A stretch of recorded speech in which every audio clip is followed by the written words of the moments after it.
Language is filled with phrases we toss around casually, yet many of them hide stories soaked in blood, cruelty, and fear. From premature burials to medieval tortures, the history behind these expressions is far more chilling than you might expect. So, brace yourself as we journey into the shadowy past to uncover the gruesome truths behind everyday sayings. Today we say this when someone is teasing or joking with us, but the phrase may have started in one of the bleakest places imaginable, Tyburn, London's infamous site of public executions. Condemned prisoners were often hanged, sometimes only briefly, before being subjected to even worse tortures, like being drawn and quartered. In these dreadful moments, friends and family tried to show mercy. As their loved ones dangled from the gallows, they would pull on their legs to hasten death, sparing them from prolonged suffering. A different theory points to 19th century Victorian London, where pickpockets roamed the streets. These thieves often tripped victims by literally tugging at their legs, a distraction to make stealing easier. Whether from gallows or alleyways, the phrase evolved into the playful tease we use today. This expression has its roots in the legendary tale of Lady Godiva in the 11th century. The noblewoman, desperate to ease the crushing taxes her husband imposed on Coventry citizens, agreed to ride naked through town if it meant relief for her people. Out of respect, townsfolk shuttered their windows, but one man, Tom, could not resist sneaking a look. His punishment was severe. In some versions, he was struck blind, in others, struck dead. Thus, the eternal symbol of voyeurism was born, Peeping Tom. Lewis Carroll's Mad Hatter may be whimsical, but the phrase comes from a grim reality. In the 19th century, hat makers used mercury to turn animal fur into felt. Working in cramped, poorly ventilated workshops, hatters inhaled mercury fumes daily. The poisoning led to trembling, hallucinations, and erratic behavior, symptoms that seemed like madness. Hence, anyone acting strangely was said to be mad as a hatter. Why is 13 loaves a baker's dozen? The answer lies in medieval fear. In 13th century Britain, under the assize of bread and ale, bakers who cheated customers by selling underweight bread faced gruesome punishments, including losing their hands. To avoid this fate, bakers added an extra loaf as insurance. That generous bonus became known as a baker's dozen. When we say someone is wreaking havoc, we mean chaos. But once, havoc was more than a word. It was a battlefield cry.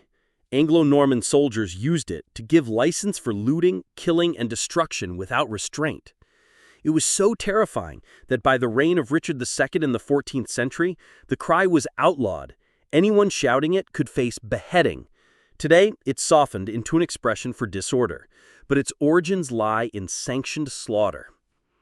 Now it means a hit movie, but during World War II, a blockbuster was a weapon. The Royal Air Force deployed colossal bombs weighing over 12,000 pounds, massive enough to obliterate entire city blocks. The American press nicknamed them blockbusters for their terrifying power. Later, Hollywood borrowed the word to describe films big enough to blow up the box office. You might think of classrooms when you hear this phrase, but its roots are more macabre. In the 19th century, during cholera outbreaks, fear of premature burial ran high. Coffins were sometimes fitted with bell ropes attached to the hand of the deceased. If they awoke underground, they could ring for rescue, quite literally saved by the bell. But there's another layer. In late 19th century boxing, a fighter on the verge of defeat could be rescued when the round-ending bell rang. Over time, this boxing slang spread, making the phrase's true origin hard to pin down.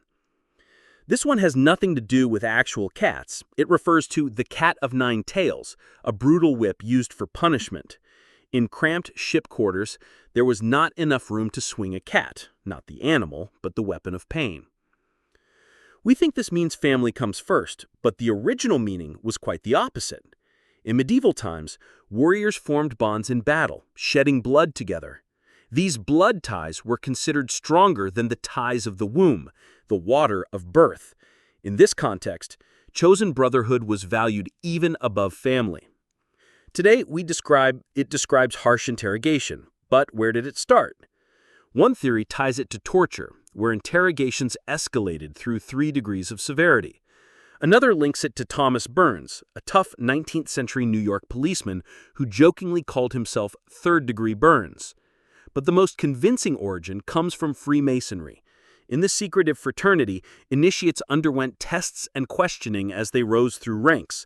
The most difficult was the third degree, the trial that granted the title of Master Mason. We use it casually, but its roots may lie in Victorian England.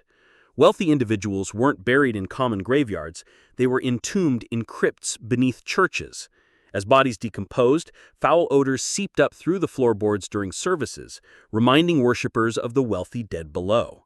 Quite literally, the rich stank. The earliest printed use, though, dates to 1925 in a Montana newspaper, where stinking was just an emphatic adjective. Whether from crypts or newspapers, the phrase carries a lingering stench of history.